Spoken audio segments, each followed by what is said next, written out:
Hey guys, it's Cham from Chaminda Technical Limited. We spoke about the why in the previous module, in the previous video. So the why is why should we do it?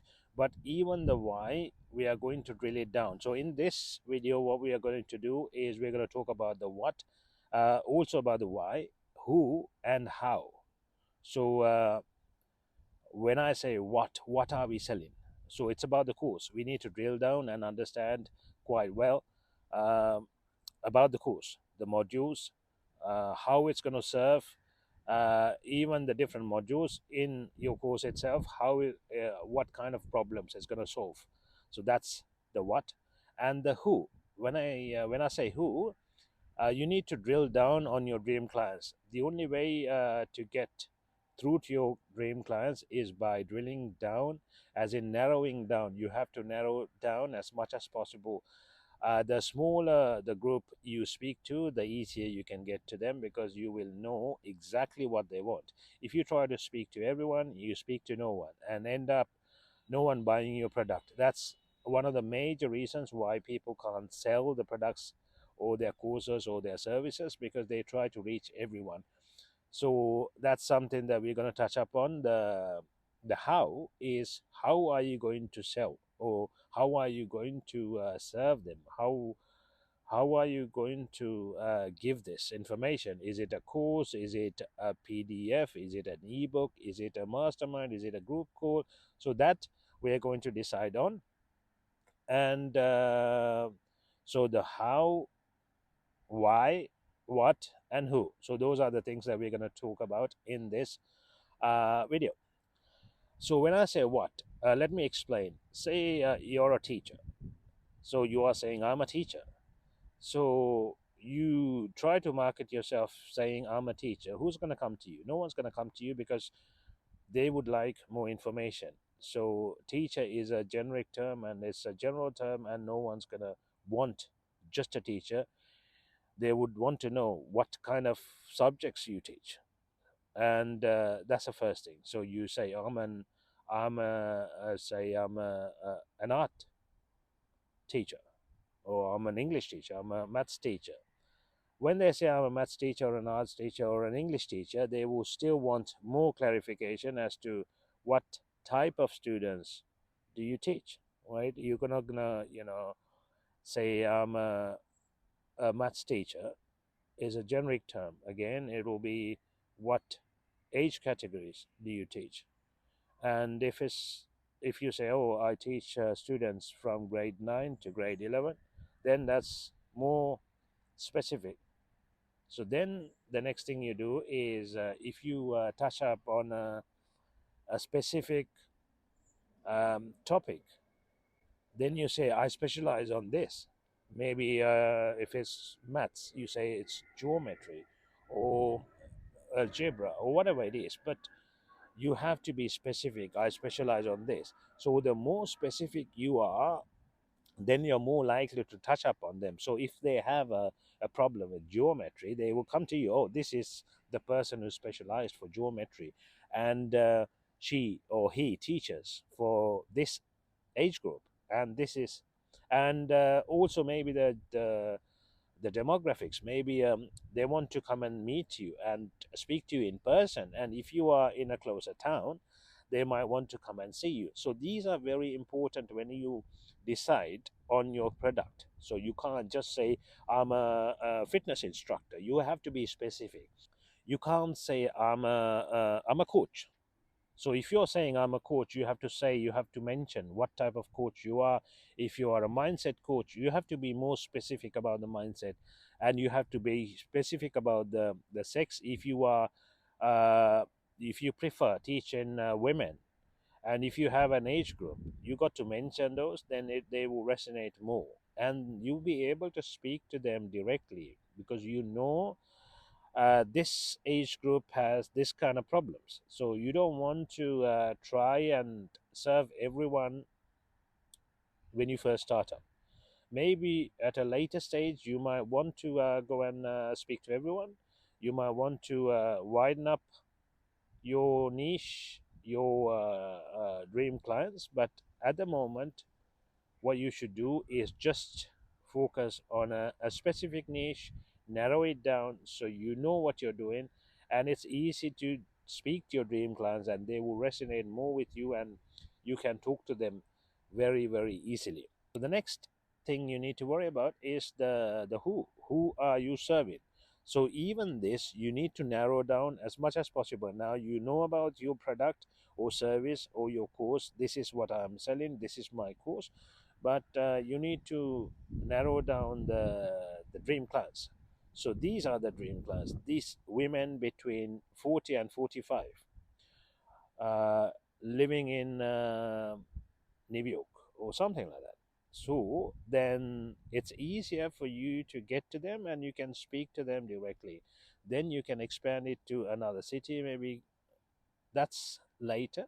Then it'll help you to resonate with your dream clients, speak to them clearly about their products, and they will come to you because when you have a specific problem, imagine you are a father with 3 kids and having problems with one kid. If someone has a course to do with a father with 3 kids having problems with one kid, then I'll be like, wow, this is me. This is my course. This is my man. So I'll go to him because this is exactly what I want. So that will resonate with me. I know you might think, oh, you won't be able to find a lot of people that way, but you will, because it's 8 billion people in this on this planet, and I'm sure you'll get 200, 200, 300, 500, 1,000 people easily. So 1,000 people is a lot of clients to start with. Then if you have 1,000 clients, then you can expand it later. 1,000 clients multiplied by your course, the number, the amount you're charging, it'll become a lot, right? So think about serving one first, then 10, then 20, 50, 100. Don't think about serving everyone and you will serve no one. So that's very important. Once you understand all this really clearly, really well, then you'll be able to expand your business. You get more confident about your product, about your speaking about your product, and speaking about the offer. So this is very important when you're trying to sell a product or a course or a mastermind. The next problem people have is the offer and the pricing. So you need to know exactly how much to charge, and you need to be convinced that what you're charging is much less than what you're offering. So the value is much more than what you are charging. Then you will have the confidence, you will get the confidence to speak to your clients and sell it, close the sale. Because unless you close the sale, they are not your client and you won't be able to serve them. So if you are really willing to help them, you need to try and convince them to buy your product or service or your course or mastermind. So for that, uh, you need to make sure you are convinced before you can convince anyone else. So this is important. So how you become convinced is by knowing that the value you're providing is much more than what they're paying, so you can easily convince. So break it down. Your offer, it's not just a course, right? If it's for example, if it's a course, if you have a Facebook group, put a value into the Facebook group. If you have a weekly call, put a value to the weekly call. If you have a course, if you are providing it homework, or if you're providing with some PDFs or ebooks, put a value to it and make it so that they will understand, oh, this adds up to this much, but he's only charging this much. So that's how you price it as well. And have a value ladder. This is important. When a client comes in, give that person something for free or something of less value and take them to the next level. Say you give a free PDF to get the attention of the client, and then from the PDF you have a call. Maybe for the call you charge a lesser amount, maybe $19 to start with. You have a 1 hour call to start with to understand the client. Then from that, you say, oh, you want to join my group call, and then you charge maybe, I don't know, 297 per month or something, and then go to move on to the 497 package, to the 997 package. And then if you want to go ahead with the client giving a one-to-one service, then you say, oh, this is my high ticket. You're not going to say high ticket, but you're going to say, this is my one-to-one. You can work along with me. I will be I'll be spending 2-3 hours every week with you, along with you. And you're going to charge, I don't know, maybe 4 grand, 5 grand for that. So that's how you take the client up the ladder. So they're not going to be willing to pay you 4 grand when they first see you. They're not going to trust you. But when they get more and more value, they're going to start trusting you. They're going to build a relationship with you, build a strong connection with you. So this is important when it comes to serving clients. So price it well and have a value ladder so that they will get a clearer understanding about how to get the most out of you, and you will be able to get the most out of them, because when they first come in, you're giving a lot of things free and a lot of value, and then you will build it up in a way, in such a way that they won't feel like they're paying too much. Now that you know about the what, the who, the why, and the how. So how is how you're providing service. So these steps are the hows.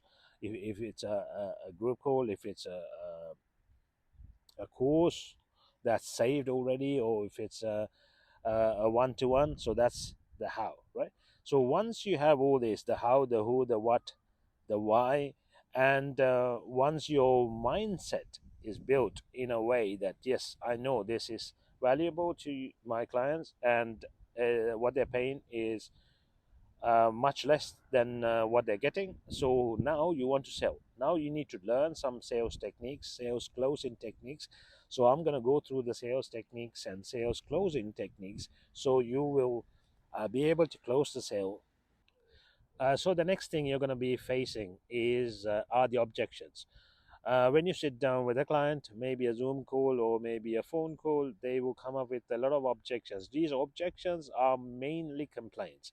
So don't take anything in an offensive way. Don't try to defend. Always acknowledge the fact that you heard them, and say, "I understand. I am with you." But don't take it personally.